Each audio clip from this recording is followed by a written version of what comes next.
স্বাগত ডিবিসি সংবাদে আপনাদের সাথে আছি সোনিয়া আফরিন ইশিতা। পূর্ণাঙ্গ তথ্য না পাওয়ায় জুলাই হত্যাকাণ্ড নিয়ে এখনও প্রতিবেদন দিতে পারেনি জাতিসংঘের তদন্ত দল। পররাষ্ট্র মন্ত্রণালয় বলছে জাতিসংঘ ফ্যাক্ট ফাইন্ডিং মিশনকে স্বরাষ্ট্র মন্ত্রণালয়ের মাধ্যমে সব তথ্য দেওয়া হয়েছে। আন্তর্জাতিক অপরাধ বিশ্লেষকরা বলছেন জুলাইয়ে মানবাধিকার লঙ্ঘনের ঘটনায় জাতিসংঘের এই তদন্ত প্রতিবেদন বিশেষ গুরুত্বের।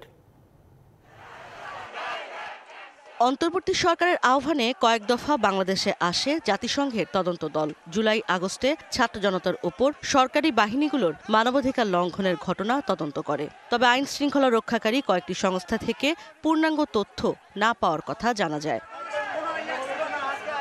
ডিসেম্বর বা জানুয়ারির শুরুতে প্রতিবেদন জমা দেওয়ার কথা থাকলেও তাই নির্দিষ্ট সময়ে তা দিতে পারেনি তদন্ত দল। আন্তর্জাতিক সম্পর্ক বিশ্লেষকরা বলছেন মানবাধিকার লঙ্ঘনের আসল সত্য জানতে দোষীদের বিচারের মুখোমুখি করতেও এই প্রতিবেদন গুরুত্বপূর্ণ ভূমিকা রাখবে। হত্যাকাণ্ডের মধ্য দিয়ে তো মানবাধিকারটা লঙ্ঘিত হয়েছে। কাজে সেই বিবেচনায় আমি মনে করব যে সরকারের দিক থেকে, সরকারের সর্বোচ্চ পর্যায় থেকে এই বিষয়টাতে মনোযোগী থাকা বাঞ্ছনীয়। প্রেক্ষাপট কি ঘটলো এবং কারা দায়ী সেগুলো সুনির্দিষ্টভাবে কিন্তু আপনার ডকুমেন্ট করে তৈরি করতে হবে। এখন তাদেরকে যদি আমরা তথ্যপত্র দিয়ে সহায়তা না করতে পারি তাহলে তো জিনিসটা সামনে এগোবে না। একটা রিপোর্টের উপর যেন ভিত্তি না করা হয় এবং একাধিক রিপোর্ট যেন চিন্তা করা হয়। কারণ হচ্ছে যে জিনিসটা হলো ইতিহাসের একটা অংশ হিসাবে এটা থাকবে। আমি মনে করি যারা ইতিহাস বা যারা রাজনীতি করবেন তাদের জন্য সুবিধা হবে। পররাষ্ট্র মন্ত্রণালয়ের মুখপাত্র রফিকুল আলম জানিয়েছেন গত সপ্তাহেই জাতিসংঘকে সব তথ্য দেয়া হয়েছে। তবে তারা কবে প্রতিবেদন দেবে সে সময়সীমা জানানো যাচ্ছে না এখনই। আমরা স্বরাষ্ট্র মন্ত্রণালয় হতে তথ্যসমূহের অপেক্ষায় ছিলাম, আমরা সেগুলো পেয়েছি এবং তা জাতিসংঘের কাছে প্রেরণ করা হয়েছে। জাতিসংঘ আমাদের কাছ থেকে ইনপুট পাওয়ার পরে তাদের নিজস্ব একটা খসড়া তৈরি করবে। সেই খসড়া তৈরি করতে কীরকম সময় লাগবে সেই রকম কোনো তথ্য তারা আমাদের কাছে দেয়নি। সুতরাং কোনো টাইমলাইন এই মুহূর্তে আমরা প্রেডিক্ট করতে পারছি না। বাংলাদেশের কাছে 16 ধরনের তথ্য চেয়েছিল জাতিসংঘের তদন্ত দল। সব তথ্য দেয়া হয়েছে কিনা সে বিষয়েও রয়ে গেছে ধোঁয়াশা। ইশরাত জাহান উর্মি, ডিবিসি নিউজ, ঢাকা। শনিবার লন্ডনে যুক্তরাজ্যের স্থানীয় সময়ে দুপুর 1:30টায় বেগম খালেদা জিয়ার চিকিৎসা নিয়ে বিস্তারিত জানানো হবে বলে জানিয়েছেন বিএনপি চেয়ারপারসনের ব্যক্তিগত চিকিৎসক ডাক্তার AZM জাহিদ হোসেন। এদিকে মায়ের সুস্থতা কামনা করে দেশবাসীর কাছে দোয়া চেয়েছেন বিএনপির ভারপ্রাপ্ত চেয়ারম্যান তারেক রহমান। প্রতিদিনই শারীরিক অবস্থার উন্নতি হচ্ছে বিএনপি চেয়ারপারসন বেগম খালেদা জিয়ার। চলছে বিভিন্ন পরীক্ষা নিরীক্ষা। আগের চেয়ে কিছুটা সুস্থ আছেন এবং হাসি খুশি আছেন তিনি। অন্যান্য দিনের মতো লন্ডনের স্থানীয় সময় শুক্রবার মায়ের শারীরিক অবস্থার খোঁজ নিতে দ্য লন্ডন ক্লিনিকে যান পুত্র তারেক রহমান ও তার স্ত্রী জুবাইদা রহমান। এ সময় তারা খালেদা জিয়ার সুস্থতা কামনা করে দেশবাসীর কাছে দোয়া চান। দেশবাসীর কাছে তো একটাই বলবো, উনি দেশের নেত্রী, কাজেই দেশবাসীর কাছে অনুরোধ জানাবো সন্তান হিসেবে ওনার জন্য দোয়া করার জন্য।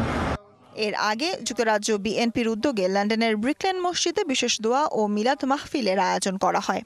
যুক্তরাজ্যের প্রত্যেকটা মসজিদে আমরা নির্দেশ দিয়েছি যুক্তরাজ্য বিএনপি সবাই এই ফ্রাইডে আজকে তারা জুম্মার নামাজের পরে ব্রিকল্যান্ড মসজিদেও যেভাবে হয়েছে প্রত্যেকটা মসজিদে আমরা সবাইকে আহ্বান করেছি। ম্যাডাম হাসি খুশির মধ্যে আমরা আপনার মাধ্যমে আমরা দোয়া চাচ্ছি যে আমাদের নেত্রীর এই হাসি যেন আল্লাহ তাআলা অনেক বছরের আয়ু দান করে উনি যেন বাংলাদেশে ফিরতে পারেন। এদিকে যুক্তরাজ্যের স্থানীয় সময় শনিবার দুপুরে বেগম খালেদা জিয়ার চিকিৎসার বিষয়ে বিস্তারিত জানানো হবে বলে জানিয়েছেন বিএনপি চেয়ারপারসনের ব্যক্তিগত চিকিৎসক doctor AZM Zahid Hossain. Sultana Swarna, DBC news, Dhaka. 5 মাসেও কন্টেইনার হ্যান্ডেলিং অপারেটর নিয়োগে উন্মুক্ত দরপত্র আহ্বান করতে পারেনি চট্টগ্রাম বন্দর কর্তৃপক্ষ।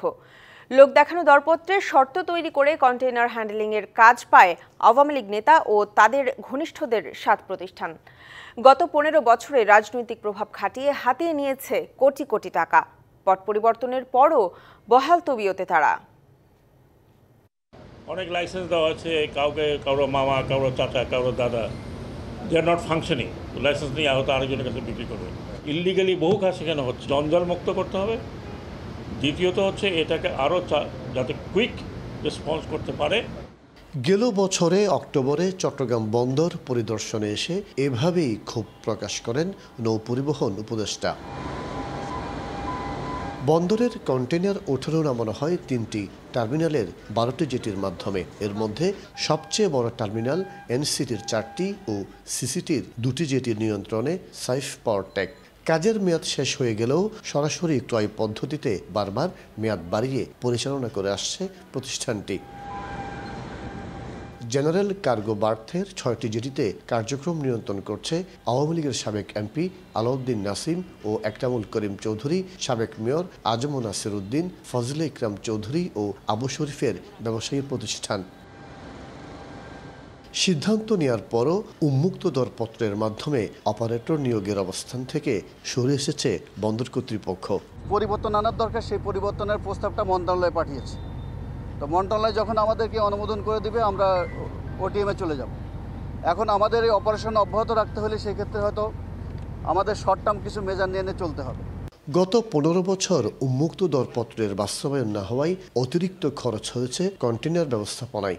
এই টাকা পণ্যের দামের সাথে সাধারণ মানুষের কাছ থেকে আদায় করেছেন ব্যবসায়ীরা। কম্পিটিশন যদি না থাকে ব্যবসায়, তাহলে ভোক্তারা তো ভালো প্রাইস পাবে না।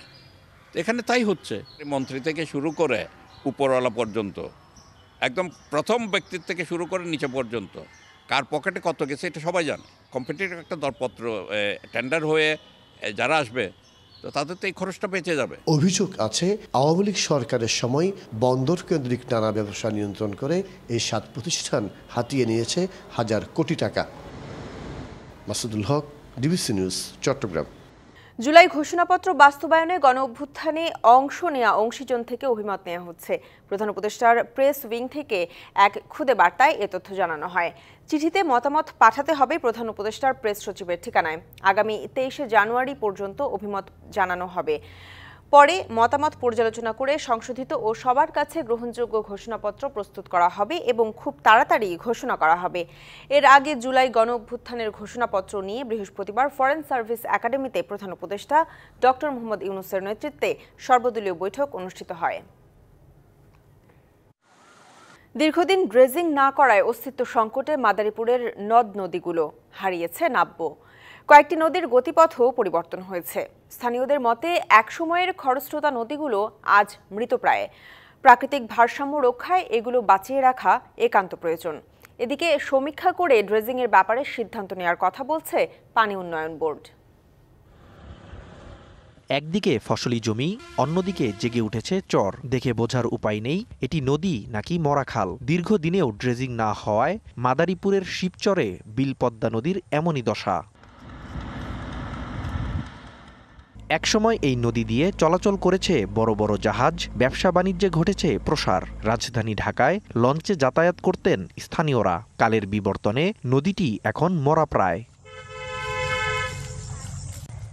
অস্তিত্ব সংকটে জেলার আড়িয়াল খাঁ, কুমার নদ দীর্ঘদিন ড্রেজিং না হওয়ায় তৈরি হয়েছে বালুচর। নেই খরস্রোতা সেই চিরচেনা রূপ।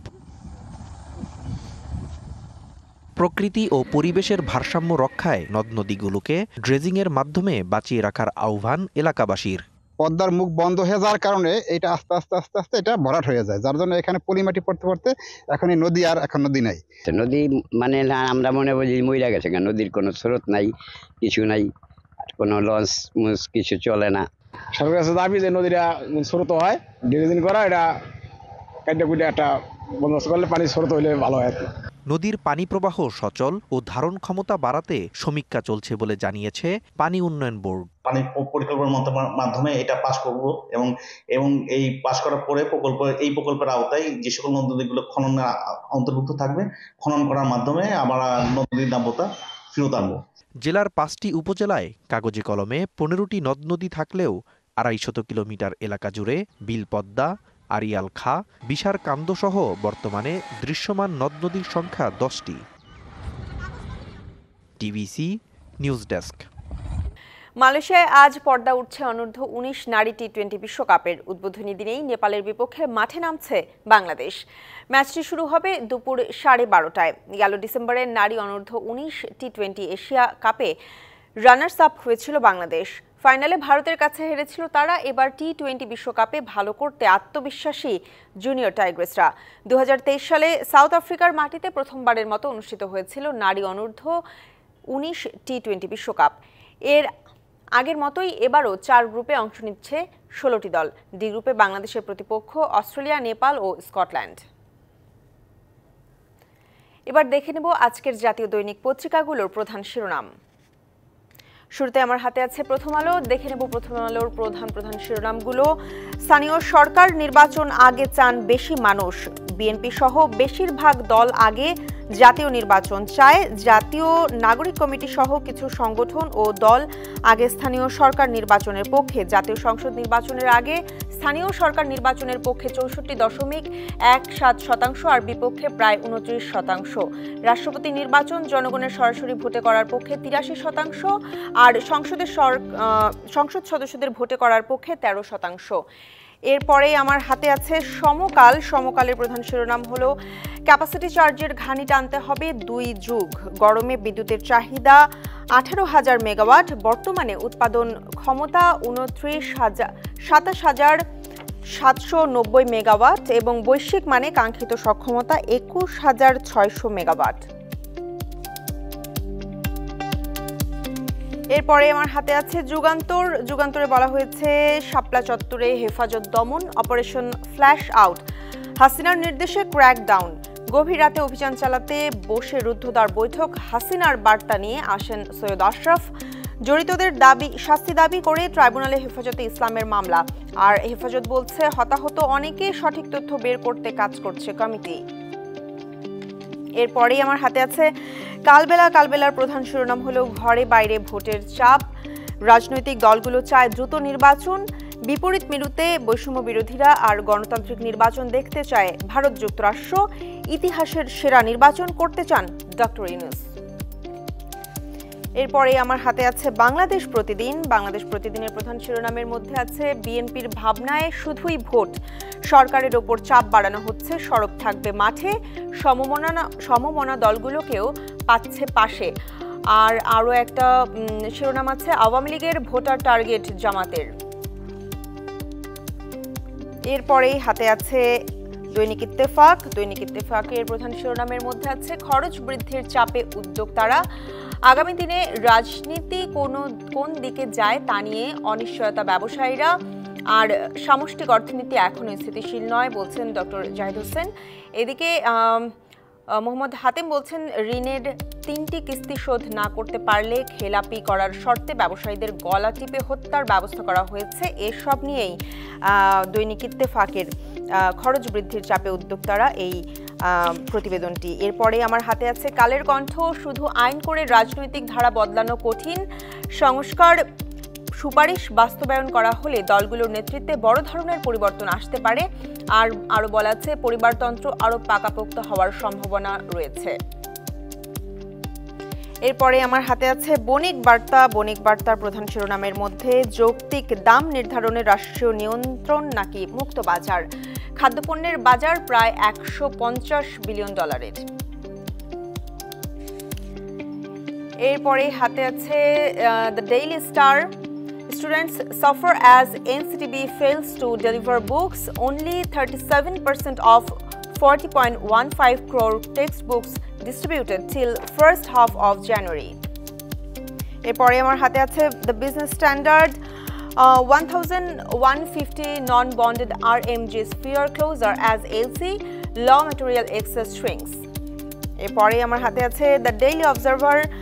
Reckless underworld activities pose threat to security in capital.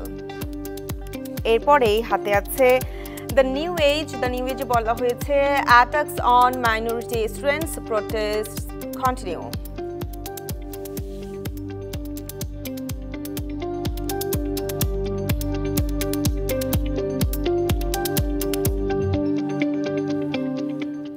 সংবাদ এই ছিল এখনকার মতো। ডিবিসি নিউজের সংবাদগুলো পড়তে ভিজিট করুন dbcnews.tv আর ভিজিট করুন ডিবিসি নিউজের ফেসবুক পেজ এবং ইউটিউব চ্যানেল। ডিবিসির সঙ্গেই থাকুন।